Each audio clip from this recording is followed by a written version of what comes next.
Trump's envoy says Putin agreed to NATO-style security guarantees for Ukraine. How realistic is this promise? Because it means NATO will not show its interest or ambitions to go for NATO. Ukraine will never show it, and Ukraine has to sacrifice the land already occupied by Russian forces. Now, as you were covering this part of the news, let me also add on, according to the CNN website, Trump tells Zelensky to give up Crimea and to never agree to joining NATO. Now, such a remark coming from Donald Trump is, of course, a result of his meeting with Vladimir Putin. And at this moment, Volodymyr Zelensky is to face such a remark. Not only him and the entire Europe is to face such a remark, and of course this will create a tarnishing relationship with what I believe with the United States and European Union, and also with the European countries. In addition, right now it's a matter whether or not Volodymyr Zelensky wants to prolong this war. As well as if he does so, Russia sees no other alternative but to continue their aggression, as United States is continuously stating that to forget about Crimea, which has been annexed by Russian forces from a long time ago, and of course to never join NATO. Doing so, Russia may stop their aggression, and United States may offer what they were talking about, a security guarantee. At this moment, it's still too early to say what kind of remark we will hear from the Ukrainian counterpart. But of course, as I was saying earlier, this week is quite so important in world geopolitics, as it is targeting to stop this 3.5-year war that has been prolonged. The military active situation is going on, and Colonel Hawk already said that he doesn't see the negotiation development, sir. My question would be to you. Some analysts argue Putin gained more than Ukraine at this summit. Do you agree? To some extent, I do agree that the takeaway from the Alaska summit, it was seen a win for Vladimir Putin, for Russia. Why I say so? Even it was Vladimir Putin who took the mic. He began the first statement of when the both two leaders stood up. In his statement, in one point he had mentioned that if Donald Trump was the 46th president instead of Joe Biden, this war would have never started. That is an access coming from the leader of Russia, and it says volumes about Donald Trump's efforts in mediation over the last 8 or so months. In addition, Donald Trump had said that Chinese President Xi Jinping assured him that China would not invade Taiwan during his presidency. Now, this is also a very big remark coming from Donald Trump, and of course, there are territorial disputes between China and Taiwan, historically speaking.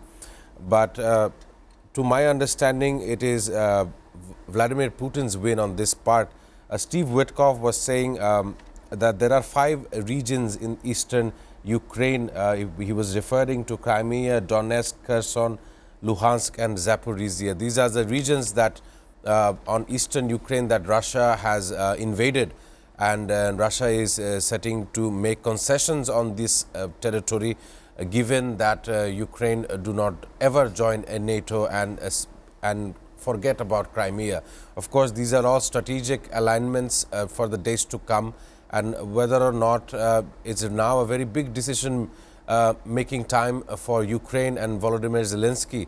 His country has been going through this numerous bombing, drone strikes. We have been covering this Ukraine-Russia war from the last 3.5 years ago. I remember sitting with you here with an enormous panel when the war initially broke out. And at this moment, we are yet to see the magic of Donald Trump. I know I've been very critical of Donald Trump in the past and how he has taken the U.S. leadership. However, we are slowly starting to understand that he's quite so unpredictable in his maneuvering of political stunt, and as he always enjoys the media clout that he garners. How the Washington's political establishment reacting to Trump's approach towards Russia, Ukraine, and around the globe, I mean 70 countries for tariff imposing? Initially, there was a high bar of tariffs on most of the nations as most of the 70 nations had scrambled their negotiating team, those who were planning on bringing down these tariffs, and some of these countries have done so very successfully. You look at Bangladesh and Pakistan, it is down to 19 or to 20%. Vietnam did well. Vietnam did well as well, and not only so, we are now seeing a strict imposing of tariff amongst the BRICS nation, and not only so, semiconductor tariffs are looming. The US announced plans to impose steep new tariffs on semiconductor imports, potentially reaching up to 300%. Of course, these semiconductors become quite so important in the technology advancements of AI and in those relevant fields. Not only so, the steel and aluminium tariff expansion has increased, adding 407 derivative steel and aluminium products. These effects are definitely going to take place from August 18th, meaning today. And of course, his entire tariff package is having a broader economic fallout. I'll give you some examples. We have Australia's BlueScope, which is an Australian steel maker, triggered a 90% drop in annual net profit and substantial write-down of its US operations as an immediate effect of this tariff looming. And of course, not only so, we see fear of 50% looming has prompted a surge in Indian exports to the US, accelerating by 7-fold. Meanwhile, Indian banks are scrambling to provide exporters with financing support like flexible loan terms and navigating this uncertainty period in trade. Of course, this all are a reaction of the trade war or the trade package that Donald Trump has imposed on these 70 nations, and these 70 nations are trying their best to cooperate. I see this move as a way to get manufacturing stabled in the face of American needs. But big conglomerates like Walmart in America are now facing the problem of inflation. All of their goods in the warehouses, in the stores are now more expensive and more harder to purchase.